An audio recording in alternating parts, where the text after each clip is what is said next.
রামগতিতে আজকে জাসদের জনসভা ছিল। গতকালকে থেকেই একজন বর্তমান উপজেলার চেয়ারম্যান, একসময় সে বিএনপিও করতো, 10 বছর আগে বিএনপি বহিষ্কার করছে।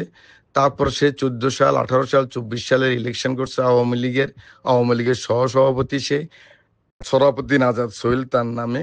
বিএনপির লোকজন গতকালকে বলছে যে না, এই ফ্যাসিস্ট থাকতে পারবে না। এরপরে যখন এসপি মহোদয় এবং সংশ্লিষ্ট আইন শৃঙ্খলা বাহিনী বলছে, তখন আমি এই মদিনা আছি, আমি মদিনা থেকে ভয়েসও পাঠাইছি মানে কেউ যেন ওদের এগুলো ডিস্টার্ব না করে। কেউ করে নাই, কিন্তু সরাফুদ্দিন আজাদ তার ডাকাত পাঠাইয়া আমার বাবার যে বাড়ি রামদয়াল ওই বাজারে আক্রমণ করছে। তখন আশেপাশের লোকজনও ওখানে ছুটে গেছে। দুই পক্ষে ধাওয়া পাল্টা দেওয়া হয়েছে, আহত হয়েছে দুই পক্ষেই।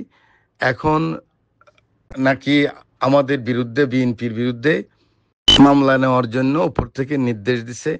আমি মনে করি এটা তো ঠিক হয় নাই। কারণ এটা একটা একটা তদন্ত করতে পারে, তদন্ত করে দেখুক মানে সত্যিকার ব্যাপারটা কি। এইটা আহ, জাসদ খুবই ক্ষুদ্র দল ওখানে, কিন্তু আমরা কখনোই তাদেরকে কোনো কিছুই বলি নাই।